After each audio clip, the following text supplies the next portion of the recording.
तो फिर गाइस कैसे आप सब लोग आज हम बात करने वाले बिटन टूरिज्म के एपिसोड नंबर 41 के पार्ट 2 की। और गाइस बिटन टूरिज्म का एपिसोड नंबर जो 42 है वो बहुत ही जल्दी आपके लिए हम लोग लेकर आ जाएंगे, बस आप चैनल को सब्सक्राइब करो। सो गाइस चलो शुरू करते हैं बिटन टूरिज्म का एपिसोड नंबर 41 का पार्ट 2। लेकिन इससे पहले आप सब लोगों को इस चीज को फॉलो करना है। अब अगर तुम लोग नए हो तो सब्सक्राइब करो, वो जो लाल वाला बटन है उसके साथ स्कैम करो या फिर महफिल जमाओ, मुझे नहीं पता, बस क्लिक हो जाना चाहिए। चैप्टर के शुरुआत में हमको दिखाया जाता है वोंगजे और मास्टर जू को। वोंगजे जब गोली लगने के बाद वापस जिंदा हो जाता है तो मास्टर जू उससे पूछता है कि अरे तुम बताओ तो सही, ये इक्विपमेंट तुमको कहाँ से मिला?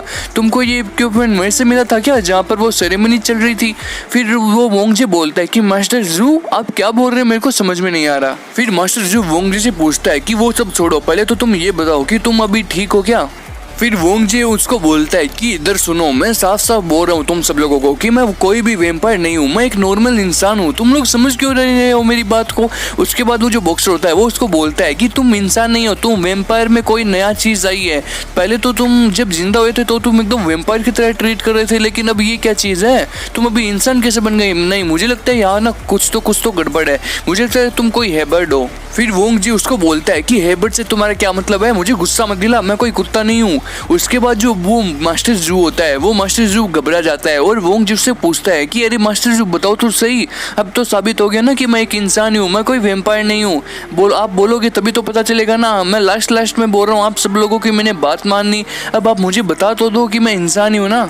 उसके बाद वो सब लोग नीचे देखते हैं तो वहाँ पर दिखता है कि वोंगजे का जो फोन होता है वो एकदम वाइब्रेट करने लग जाता है। फिर वो सब लोग सोचते हैं कि वोंगजे के पास उसका फोन था इसीलिए वो बच गया, वरना तो वो मर जाता। उसके बाद देखिए सब लोगों का क्या रिएक्शन रहता है। उसके बाद जो बॉक्सर होता है वो बोलता है कि मास्टर ये जो टेक्नोलॉजी है ना, ये जो टेक्नोलॉजी, इसने हमारी टेक्नोलॉजी का पर्दाफाश कर दिया है। अगर इसके पास मोबाइल नहीं होता तो ये भी मर जाता। ये डिपेंडेंट है लेकिन इसके पास मोबाइल आ गया इसलिए ये बच गया। इस टेक्नोलॉजी की वजह से हमारा जो ये गन है इसका पर्दाफाश हो गया। हमने पूरी डिपेंडेंट की जो जगह है उसको प्लस से ढक दिया और ऐसा हो ही नहीं सकता कि प्लस चार्ज से ढकने के बाद ये वोंगजे वापस उठ सके, लेकिन इसके पास ये जो डिवाइस है इस कारण हम नहीं जीत पाए।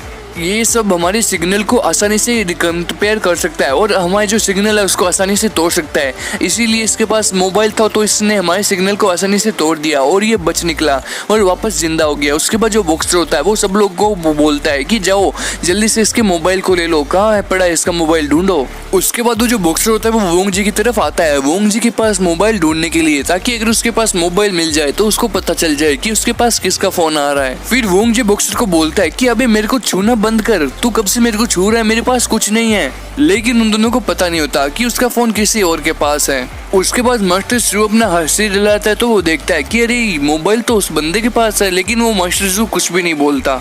उसके बाद वो लड़का देखता है कि वोंगजे के मोबाइल में वेन चैंग का कॉल आ रहा होता है। उसके बाद वो बोलता है कि वोंगजे तुम्हारा मोबाइल मेरे पास है। फिर जब वो बंदा फोन उठाता है तो वो देखता है कि जो वेन चैंग होता है वो वोंगजे को बोलता है कि ये जो डार्क वेब है इस पर एक एकेडमिक थीसिस है। मैंने देखा है कि पेपर में जो वेम्पायर्स है उनकी जो पावर्स है उनका मैंने पॉइंट ढूंढ लिया है और वो कैसे पूरी जो ह्यूमैनिटी है उसको खतरनाक तरीके से बर्बाद करने का वो प्लान कर रही है, मुझे इसका पता चल गया है। और चलो तुम मेरे घर पे आ जाओ, हम देखते हैं किस रिकॉर्ड पर हम चर्चा करते हैं, तुम मेरे घर पे आ जाओ।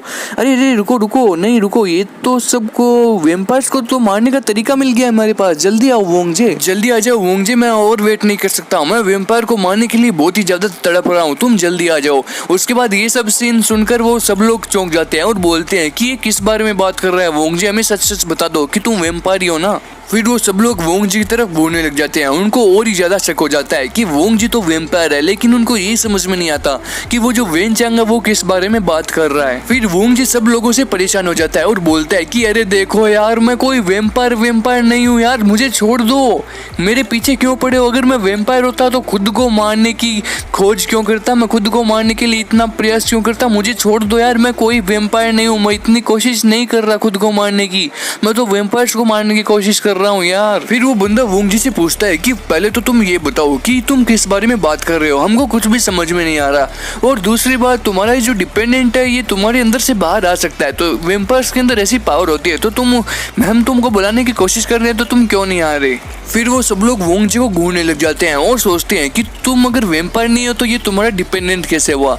वेनचांग बोल रहा है कि मैं तुम्हारा डिपेंडेंट हूँ और तुम हुए वेम्पायर, इसका मतलब तो तुम वेम्पायर ही हो, और तुम बोल रहे हो कि मैं वेम्पायर नहीं हूँ। हमें सच सच बता दो कि बात क्या है, वरना तुमको जान से मार देंगे हम लोग। फिर वो बॉक्सर बोलता है कि हे ये देखो, ये कौन है, ये तुम्हारा डिपेंडेंट ही तो है, तो तुम वेम्पायर हुए ना, तुम्हारा डिपेंडेंट है, इसका मतलब तो तुम ही वेम्पायर हो। तुम बोल रहे हो मैं वेम्पायर नहीं हूँ, ये क्या चल रहा है, चुपचाप बता दो हमें। उसके बाद जब वेनचांग वहाँ पर आता है तो वेनचांग सब लोगों को देखता है और वो सोचता है कि ये सब लोग तो शायद वोंग जी के दोस्त है, इसलिए वो उन पर शक करता हुआ बोलता है कि हेलो, मैं डिपेंडेंट वेनचांग हूँ, आप सब लोग वोंग जी के दोस्ती तो हो ना। उसके बाद वो जो लड़की होती है वो वोंग जी के सर पर गोली मार देती है और वापस से ही वहाँ पर वही सीन क्रिएट हो जाता है। और पता नहीं उस लड़की को उसके ऊपर गोली मारने की क्या जरूरत थी, आई सीधा गोली मार दी। बेचारा तो बोल रहा है कि हेलो, मैं वोंग वेनचांग हूँ, बेचारी को गोली मार दी। चलो देखते हैं कि क्या होता है। उसके बाद वो वेनचांग को कुछ होता नहीं है, क्योंकि वेनचांग और वोंग जी है ये वेम्पायर नहीं होते, और जो वेम्पायर होते हैं वो मर जाते हैं ये गोली लगने के बाद। ये गोली जब वेनचांग को लगी तो वो फिर से तुरंत खड़ा हो गया और वो बोला कि क्या हुआ, मेरे को तो कुछ हुआ ही नहीं, मुझे लगा आप लोग मेरे साथ मजाक कर रहे हो, चलो कोई बात नहीं, करते रहो। उसके बाद वो जो वेनचांग होता है वो वापस जिंदा हो जाता है, क्योंकि वो वेम्पायर नहीं होता। उसके बाद जो मास्टर जू होता है वो नीचे आकर खड़ा हो जाता है और वो सारे लोग आराम से वहाँ पर खड़े हो जाते हैं, क्योंकि उन लोगों को एकदम पक्का कंफर्म हो जाता है कि ये बंदे जो है ये बंदे तो वेम्पायर नहीं हो सकते। उसके बाद वो सोचते हैं कि चलो ठीक है, इनके साथ हाथ मिला दिया जाए। जब उन लोगों को एकदम अच्छी तरीके से कंफर्म हो जाता है तो वो हंसी मजाक करना शुरू कर देते हैं और जो वो मास्टर जू होता है वो भी हंसने लग जाता है। जब मास्टर जू हंसने लग जाता है तो उन मास्टर जू को देखकर वो सारे बंदे भी हंसने लग जाते हैं और वो लड़की भी हंसने लग जाती है, क्योंकि इन सब लोगों को कंफर्म हो जाता है कि ये तो वेम्पायर नहीं है। और वो सोचते हैं कि चलो ठीक है, वोंग जी और वेनचांग के साथ हाथ मिला लिया जाए। फिर वोंग जी भी वहाँ पर हंसना शुरू कर देता है और वेनचांग बोलता है कि अरे तुम लोग पागलों की तरह हंस क्यों रहे हो, मुझे बताओ तो सही यार क्या चल रहा है यहाँ पे, मेरे को कुछ समझ में नहीं आ रहा है। फिर वेनचांग चुप हो जाता है, वो सब लोग पागलों की तरह हंसते रहते हैं। उसके बाद वेनचांग चुप हो जाता है और वोंग जी वेनचांग को बोलता है कि सुनो वेनचांग, हमारे लिए बहुत ही बड़ी खुशखबरी है, हमने टीममेट्स ढूंढ लिए हैं इस मिशन को पूरा करने के लिए। तुम्हारी जो डेड है उसकी मौत का बदला हम जल्दी चुकाएंगे, तुम बस टेंशन मत लेना। ये जो जितने भी लोग हैं ये सब के सब ह्यूमंस है और ये हमारे साथ है और इनको भी पक्का पता चल गया है कि हम कोई वेम्पायर नहीं है। फिर वो सब लोग वोंग जी और वेनचांग को बोलते हैं कि तुम लोग टेंशन मत लो, अब तुम लोग अकेले नहीं हो ह्यूमंस, अब हम लोग भी तुम्हारे साथ है और तुम्हारा साथ हम वेम्पायर्स को मिटाने में देंगे, तुम टेंशन मत लो, हम बहुत बड़ी क्रांति करेंगे और सारे वेम्पायर्स का नामो निशान मिटा देंगे। ह्यूमंस होते हैं वो कभी पीछे नहीं हटते और उनकी जो उम्मीद है वो भी बहुत बड़ी होती है, वो कभी पीछे नहीं हटते, वो वेम्पायर्स को हरा के रहेंगे। सो गाइस, बिटन टूरिज्म का एपिसोड नंबर जो 41 है उसका पार्ट 2 यहीं पे एंड होता है और एपिसोड नंबर जो 42 है वो बहुत ही जल्दी हम आपके लिए लेके आ जाएंगे। बस आप कमेंट सेक्शन में कमेंट करके बता दो कि वीडियो कैसा बना, मैं आपको शाउट आउट दूंगा जैसे कि मैंने पिछले वीडियो में आपको शाउट आउट दिया है।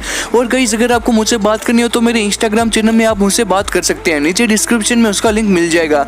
सो गाइस, जाने से पहले वीडियो को लाइक करो, शेयर करो, कमेंट करो और चैनल को सब्सक्राइब करे बगैर मत जाया करो गाइस, मुझे बुरा लगता है। सो गाइस, चलो मिलते हैं नेक्स्ट एपिसोड में, उसके लिए thank you for watching and मिलते हैं नेक्स्ट एपिसोड में गाइस। लेकिन उससे पहले यार बस आज के लिए सिर्फ इतना ही। अगर तुम्हें भी इस वैलेंटाइन लड़की चाहिए तो लाइक मारो, और अगर तुम लोग नए हो तो सब्सक्राइब करो, वो जो लाल वाला बटन है उस पर जितनी हवस निकालनी है उतनी हवस निकालो, मुझे नहीं पता, बस क्लिक हो जाना चाहिए। अब मैं भी चाह रहा हूँ यार कुछ उखाड़ लें यार, जिंदगी में कुछ कर ले हैं। बाय।